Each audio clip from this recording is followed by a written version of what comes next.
The North Carolina Tar Heels hire a new GM of basketball, and they also announced the extension. We're all very excited about 2 more years, 2 extra years of Hubert Davis. Let's bring in the squad.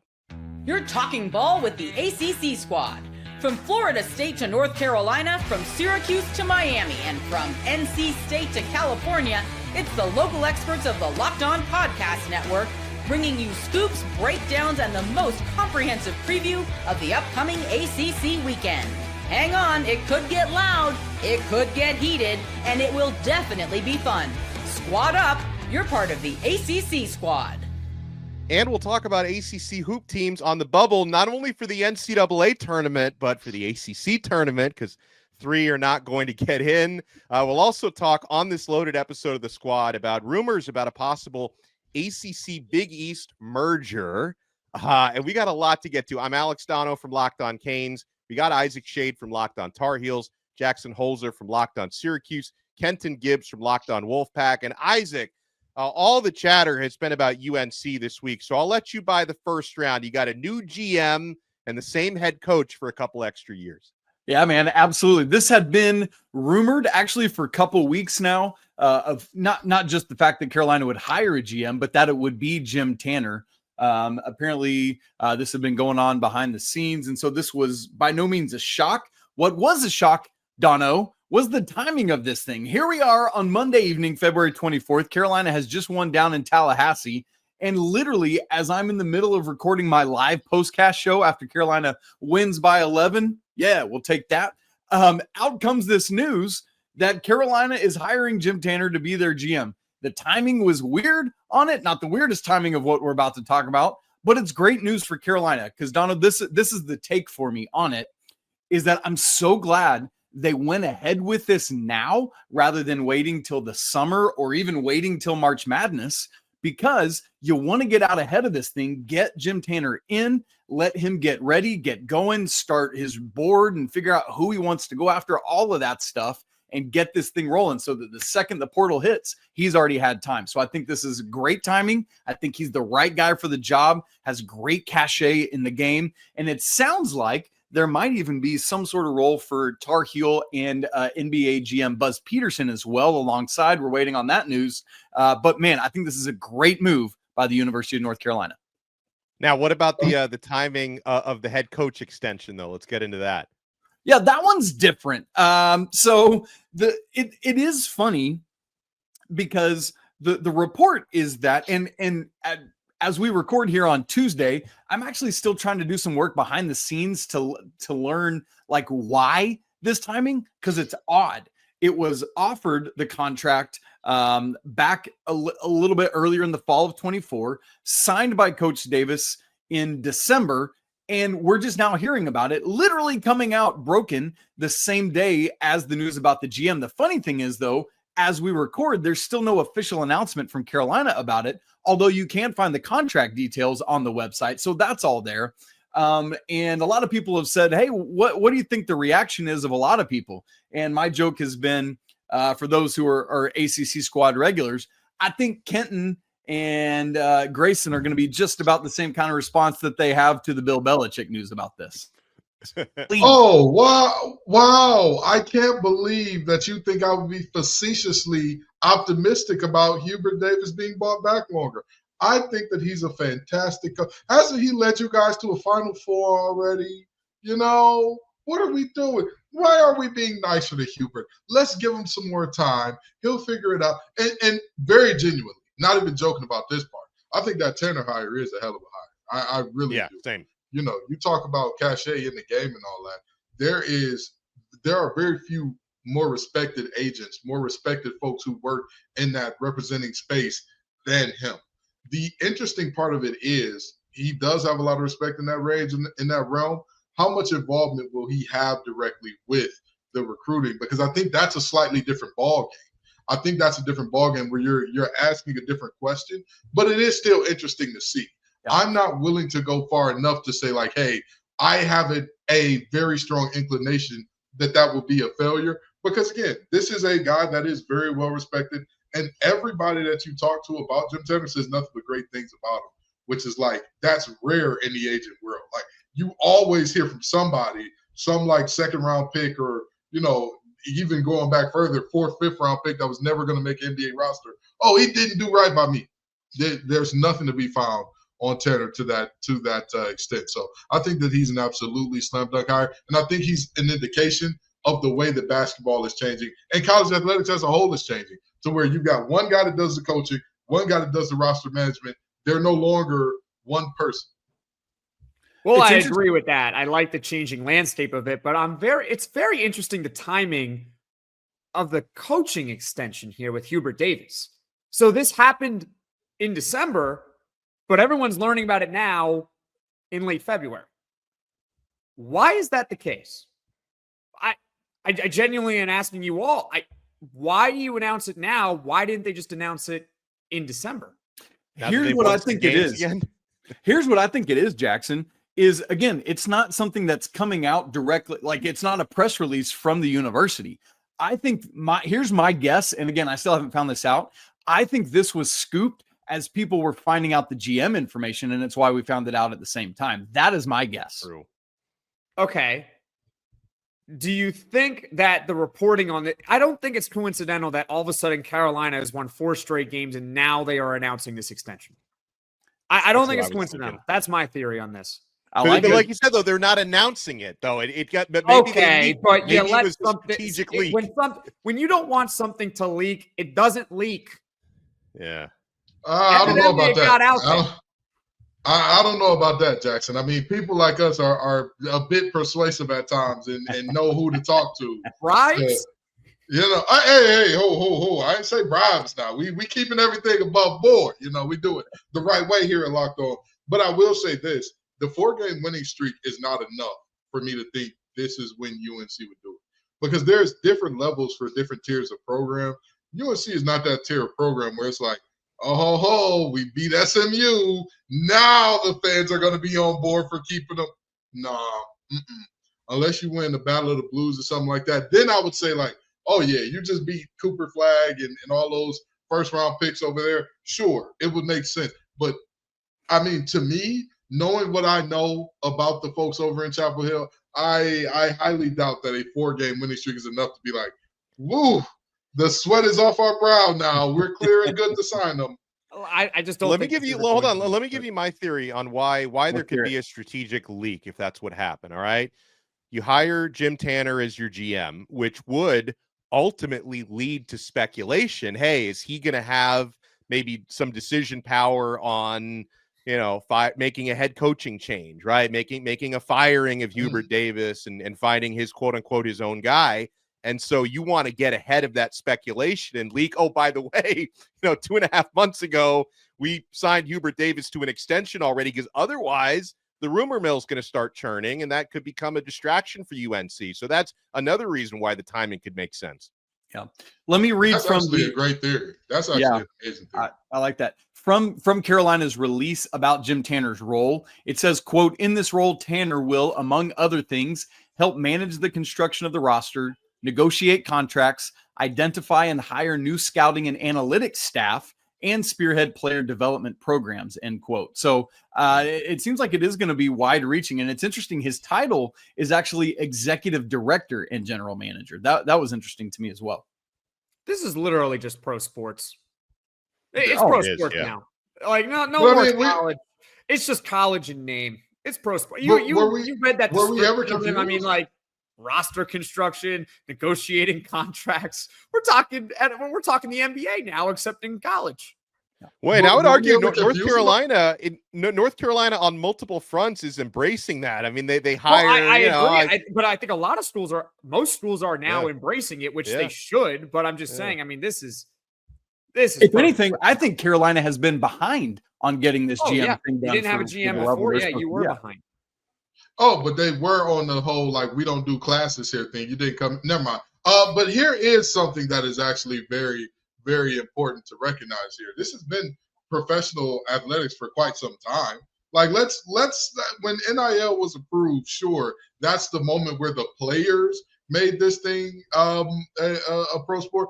But how long has it been since the highest paid state employee in most states were not, in fact, head coaches of basketball or football teams. Like, let's not act like it's now being professionalized into something different.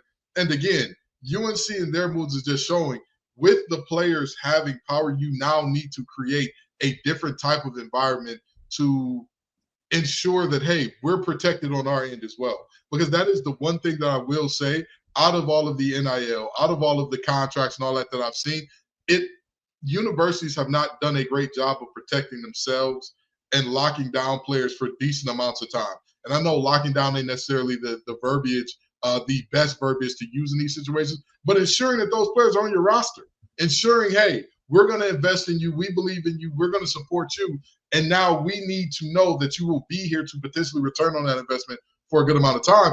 I don't think that, schools have done a great job of that. So I do think, again, this GM hire, more GMs are coming all around college sports.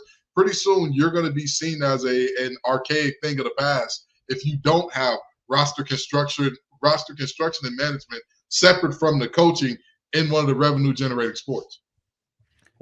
When we come back, we're going to talk ACC bubble. Right now, there are still 4 teams projected to make the NCAA tournament. Who's going to miss out on the ACC tournament? And we got to talk about this rumored merger between the ACC and the Big East. Listen, I grew up a Big East fan. That's where Miami and several others who are now in the ACC used to be. Maybe I can have my cake and eat it too. You want to keep it locked right here. Alex Dono from Locked On Canes, Isaac Shade, Locked On Tar Heels and Locked On College Basketball, Jackson Holzer, Locked On Syracuse, Kenton Gibbs, Locked On Wolfpack. We're only getting started on the ACC squad. Oh, guys, ACC squad fans, the future of college sports is here, and it's transparent. We were just talking NIL, and before the Roy app, NIL negotiations often happened under the table. Fans didn't have a clear way to directly support the athletes they love. Now, with Roy, you get to be part of the change and support your favorite school's athletes in the most transparent way possible. Roy, the NIL app, allows you to choose the player you want to support, decide how much to contribute, and receive exclusive content from the athletes you back. The best part, if your player transfers, you get your money back. How about that? It's a risk-free way to show your support. The Roy app is giving fans control. No more uncertainty. Now you can provide transparent, impactful support and help shape the team and the future of college athletics with your contributions. Download the Roy app right now from the App Store and start backing your favorite athletes the way they deserve, with transparency, trust, and real impact. This is the future of college sports. Join now by downloading Roy and supporting your favorite players. Thank you so much for making the ACC squad your first listen and your first watch. We're available free wherever you get your podcasts, available free on YouTube and available on all of our different channels, on Locked On ACC, on Locked On Tar Heels, Locked On Wolfpack, Locked On Syracuse, and all of the other channels, free wherever you get your podcasts and free on YouTube. All right, so fellas, Kenton and I had talked after the weekend about, how damaging that NC State upset win might have been for Wake Forest. I'm still seeing them, sneaking in 11 seed in the latest bracketology, but their room for error goes down. Duke has been consistent at the top. Clemson and Louisville have an excellent seasons. So the ACC is projected to get 4 in. I'll go to Isaac first on this one. Do you see all 4 of those getting in, and how do you see it shaping out from an ACC standpoint? Hold on, you're muted. Duke is locked in at that 1 seed line, especially Alabama has a great, Alabama's last 3 games right now to end the regular season are against teams ranked 5, 3, and 1 in the nation. So they're on tenuous ground for the 1 seed. Duke is basically locked in. Both Clemson and Louisville, man, their stock is rising. I think they're in 6 seed range as we record on Tuesday. Really, really good for them, seeing what they're doing. I think that the ACC will get 4 teams. The question is, will it be Wake or North Carolina or SMU? I think Pitt is just in that group after the next 4 out. I don't think there's really any hope. They've just taken on too much water lately. But I do think we'll get a 4th team because we've got enough teams with easy enough schedules down the stretch. And obviously we got to wait and see what other teams do around the country, and what happens in the ACC tournament. But I do think we'll get a fourth. If I had to go today, I think I would stick with Wake because they're the team that's on the right side of the bubble right now in most people's perspective. And then I think SMU has the least chance out of those three schools. Oh, here we go with Isaac being much too humble and generous again. We all know good and damn well if it is a question about Wake Forest or North Carolina on that bubble, there is not a world where they're saying, leave Wake Forest out or leave Wake Forest in, put Carolina out. Yes, I know from a standpoint of, hey, resumes, and this doesn't make sense, who should or should not be in or out. Obviously, right now, Wake Forest has that advantage. Unfortunately, the people who pick who goes into the NCAA tournament aren't that different from the folks who pick who goes into college football's tournament, with all due respect. It's not that different in terms of brands matter. In terms of viewership, while it shouldn't matter, while it's not a stated criteria, it always finds a way to matter in a very meaningful way. To me, Wake Forest has to get off the bubble. You have to get off the bubble. You have to be standing with 10 toes firmly planted on the right side of the line in order for them to get in, especially if North Carolina is seen as the next team up that's like, who do we go with? Which one of your teams is better? And I don't think they're there right now. Can they get there? Absolutely. But that loss to NC State was a massive blow to those hopes because, again, that's what, a quad 3 or 4 loss this late in the season? Ugh. It's actually just a quad 2. Interestingly, what? Since it was in Raleigh. But Kenton, to your point though, 2 of their last 3 games have been those losses because they had a quad 3 loss to Florida State at home 2 games before that.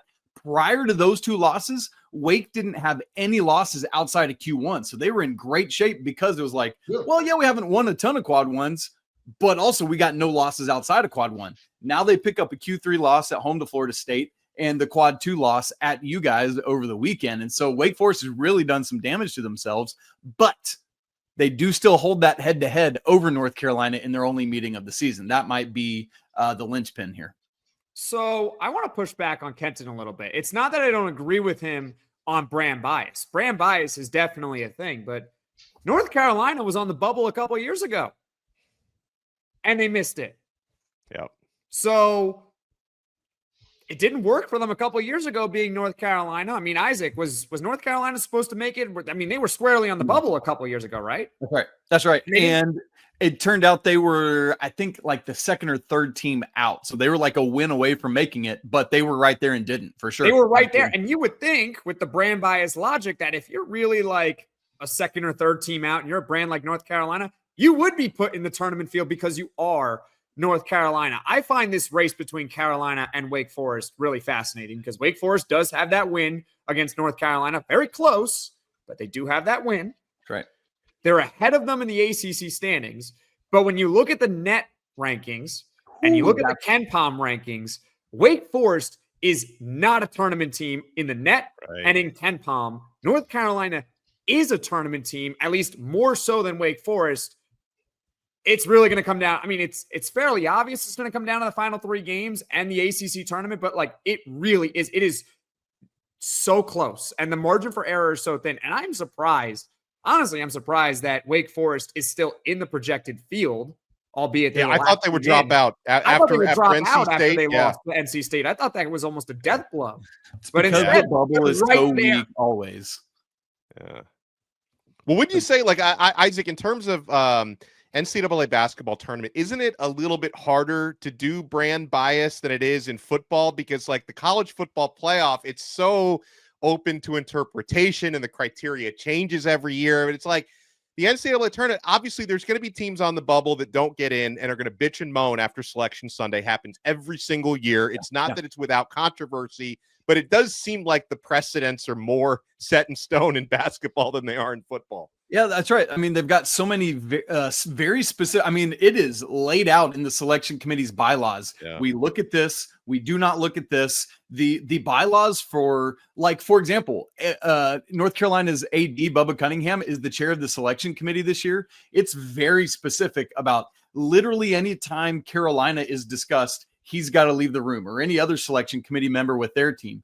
And literally, if any other ACC team is brought up, he can offer nothing but factually based points, no opinion based anything. And so it's very drawn out how that process goes. And yeah, as you said, there's always going to be some misses or some whining and complaining.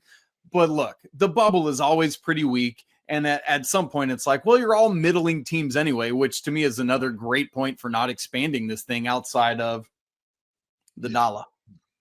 Well, I mean, even beyond that, okay, even if we say, hey, the brand bias doesn't matter, woo-woo, sure. What Isaac just said is another linchpin to why, and I hate that y'all are making me be nice to UNC. I see the reverse psychology that you all have pulled on me today, and it's pissing me off. But like Isaac said, these are two teams trending in opposite directions. You've got one team taking terrible quad 3 and interesting enough quad 2 losses, as the other team is currently on what is tied for the ACC's second longest winning streak. That is, again, while we would like to pretend basketball heads are smarter and they don't fall for the, oh, it doesn't matter if you have those losses, long as they don't come late. That's not how it works. If you see a team sputtering on their way to the finish line, as opposed to another team surging, that surging team, even if you have a head-to-head win over the team that is surging, if you're the sputterer, chances are you're going to be on the outside looking in. But head-to-head should matter at least a little. I agree. I'm not saying it should be everything, but I think that's really the only reason right now that Wake Forest is ahead of them. Like now, maybe they'll meet in the conference tournament, so North Carolina will get that rematch against them. But that's really why they're ahead of them. Well, if part of North the reason Carolina had beaten Wake Forest is not in the tournament field right now. And I keep almost saying NC State. North Carolina is in the tournament. NC State is in a not this year. Not this year. Hey, we're in a different ACC tournament. We're going to make the ACC tournament. We're going to win that thing. Go win that thing and get in. Exactly. Don't let NC State get hot, as the folks say. Don't let us get hot. We've seen. We remember last year. We do. We remember last year. Well, and so part of it with Wake Forest, like Ken Palm and net ratings being so low, is right now, y'all, they are 207th in non-conference strength of schedule. North Carolina was 7th. That is a massive factor in determining all those strength of schedule things, and that's part of why Wake is so low in that metric. Where is SMU in that category? Because SMU didn't play a lot of people either. No, in terms of non-con strength of schedule, is that what you're asking? Yeah. They are. Give me just 1 second. Well, while he looks that up, I mean, again, 273. I knew it. I knew SMU just played cupcakes the whole time. 273. How's that allowed? Come on. Oh, go check out the Big 12, my friend. Yeah.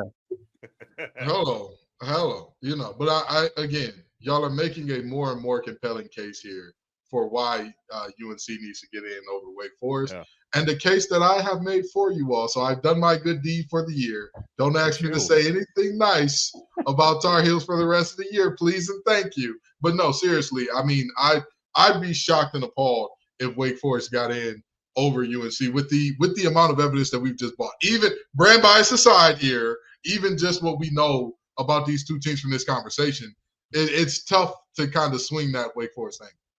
Well, I know this is uncomfortable for Kenton to say nice things about the Dirty Foot Club, because I got him a little angry on Locked On ACC on Tuesday, because I said I feel like college basketball is better when UNC is doing well and in the conversation. Like I truly believe. Same thing goes for college football. Like I would love to enter an era in college football where, teams like Miami, USC, Alabama, Michigan, Ohio State are all really good at the same time. Penn State. I feel that way about college basketball as well. Like to a certain extent, like parity is cool when you get a few Cinderella runs, like George Mason in the Final Four under Jim Larinaga years ago. But overall, the big brands are the ones that put butts in the seats and get the eyes on the TV.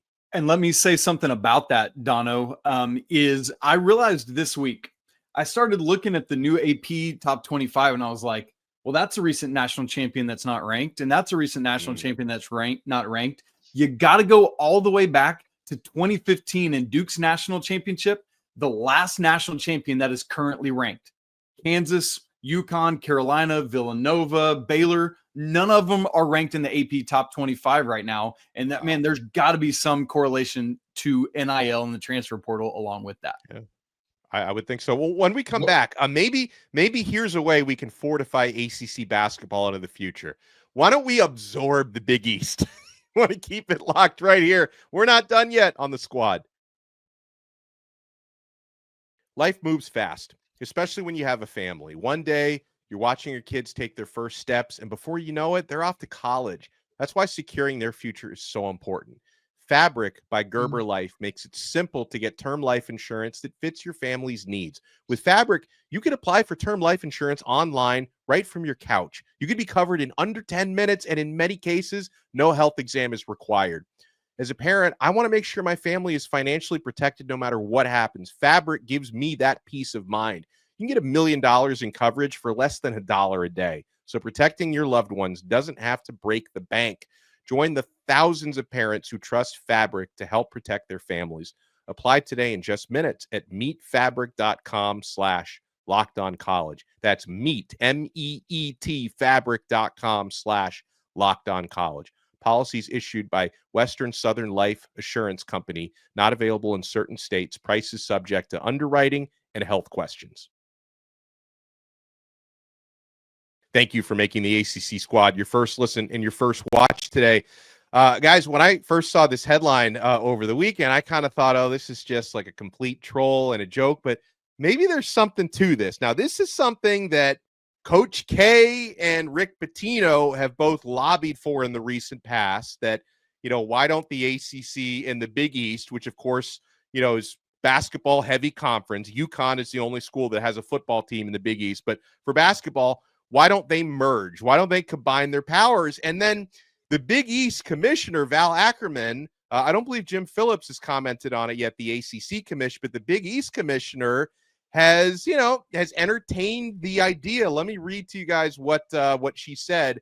When you got two Hall of Famers, Ackerman said, opining about it, not only the history of college basketball, but the future of college basketball, you have to listen, she said about the Coach K and Pitino comments. I take very seriously any idea around the future of college basketball, what it means for the Big East, what the Big East should be doing. I'm not sure I can opine right now what that sort of combination would look like, but we've got some related ideas that we're hatching here about alliances, about who we should be working with as we look to secure not only the future of the Big East, but the future of college basketball. She added, I have a great relationship with other commissioners, great respect for Jim Phillips in particular. I would say I can't really comment on it, but there's been some conversations about what we could all be doing together. Again, not only to secure our own futures, but to make sure that college basketball stays strong and relevant as football interests continue to dominate much of the headlines and much of the bandwidth of the leagues that we consider peer conferences. Now, guys, there's no question that an alliance with the ACC or even a merger with the ACC, definitely that would benefit the Big East more than the ACC, but I still think it could be a net positive for the ACC when it comes to really making your basketball product even stronger. Well, the question is, what's the negative? What's the drawback in this for the ACC? And don't get me wrong. Am I saying, hey, we should take on every team from the Big East? With all due respect, DePaul, you can stay over there. With all due respect. And can we send Boston College with them? We can't get rid of teams with football teams, Isaac. I'm sorry. The Skrilla don't work out that way. Well, what if they create football teams? Well, I'll tell you what. If they create football teams and they get them staffed and stocked up and ready to compete at an FBS level, hell, I'm all for bringing some of these teams over. But again, I highly doubt that the Georgetown Hoyas will be ready to compete at a FBS, ACC level within a couple years. So I could see kind of forming that on paper alliance of, we'll play X amount of non-con games with you and all that. But I think the feasibility of a 29, would it increase to 29? It would. There's 11 Big East teams. Yep. Yeah, 29 team conference, a little too much, especially if we're bringing on 10 that do not have football teams. Because at that point in time, it's like, okay, how do we even split this? And at that point in time, is the juice worth the squeeze? I could see maybe an ACC Big East challenge, kind of like the ACC SEC challenge in basketball. I do not see a 29-team conference, and football matters. In fact, it matters more than anything. They don't have football programs except for UConn. Yeah. Why would the ACC want these teams? And the Pac-12 is bringing in Gonzaga as a non-football school, but that's just one, the only entity. But that is a basketball-forward decision that there is some precedence for. But again, that's just one school versus 10.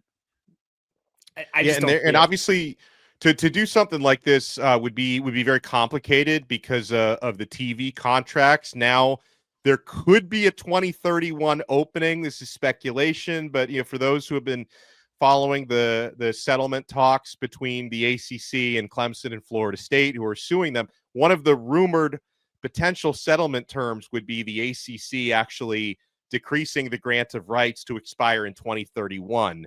2031 happens to be the same year that the Big East TV deal expires, where they've got a multi-tiered TV deal with NBC, TNT, and Fox, and that deal runs up in 2031. So perhaps and I don't think the ACC should do this. I know Kenton and I agree on this, that if you're the ACC, do not shorten that grant of rights. That's obviously something Florida State and Clemson would want. But if they were to do that, maybe that would make 2031 like the magic year where something like this could happen. I just don't think you won't see that all the teams. And that's why you won't see an ACC Big East thing. The reason we have ACC SEC is specifically because it's two ESPN entities. That's why we had ACC Big Ten Challenge for so long. And now why it switched to ACC SEC is because Big Ten got a new deal that didn't include ESPN. So I don't think we'd see an ACC Big East matchup until such a time as this might happen just after the current Hubert Davis contract is up. I'm gonna say this. I'm going to say this, and I mean it. If for those of you who are not Chappelle Show connoisseurs, there was a time where they were impersonating White House personnel, and Mos Def was the Secretary of Defense, and he said, "I have yellow cake uranium in my hand right now." and the gentleman that was with him said, "Don't drop that stuff. Don't drop it. Don't you drop." That's how I'm looking at the ACC right now in terms of, is it feasible and smart to drop your date for the grant of rights to expire for these basketball teams? The juice on on adding these teams has to be worth 5 years of payment from Clemson and Florida State each. They both have a buyout of 5 years on top of what they're already making. So unless the money from that buyout is less to each team than each team would gain from potentially dropping to absorb these teams in a meaningful way, don't you do it. Don't drop that date a single day early. With this Big East thing, I mean, who's UConn? Clearly, you want them.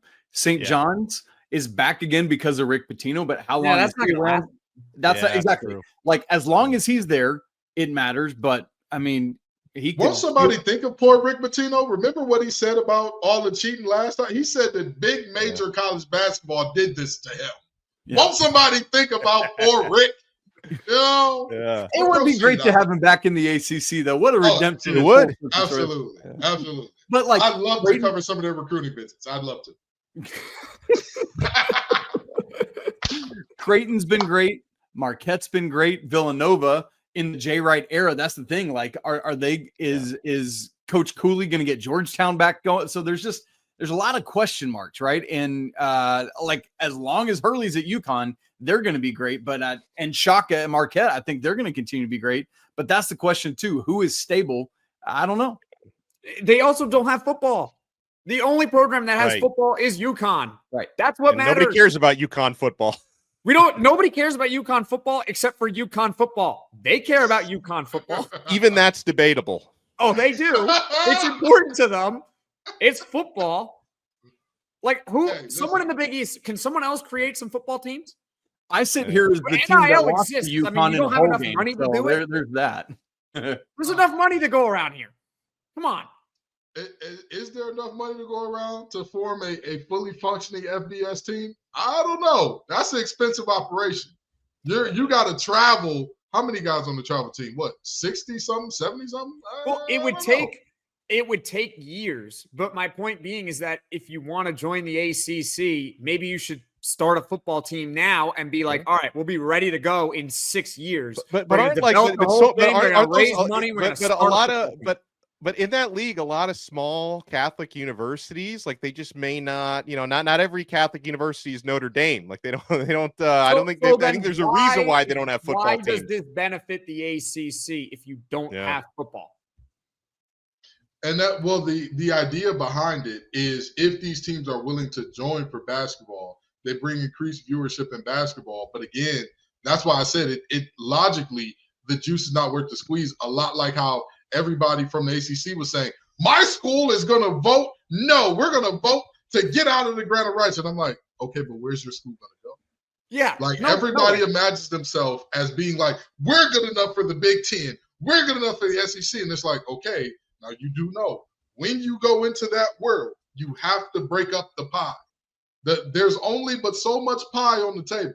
And if you're not coming and bringing some more ingredients, some more dough, some more pie crust, some more filling, guess what? Guess what just happened? Everybody else's piece of the pie shrunk a little. That's why I did not criticize the ACC for expanding out to Stanford and Cal and SMU, because SMU said, in the words of Travis Scott, I don't want your apple pie, mama. I'm good.